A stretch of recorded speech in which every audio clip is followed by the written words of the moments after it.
दिसतंय आणि वाटतंय तेवढं सोपं नाही आहे हो हे. पंचगंगा, कृष्णा, कोयना, वारणा लोकांच्या उंबऱ्यापर्यंत येऊन पोचलेत.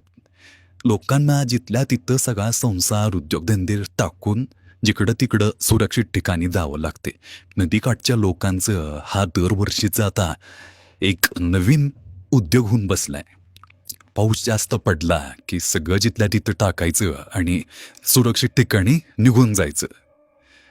काय चूकभूल झाली असेल ते सगळे मोठ्या मनानं आपण मान्य करूया आणि निसर्ग देवतेला एकच मागणं मागूया की आता बास झालं.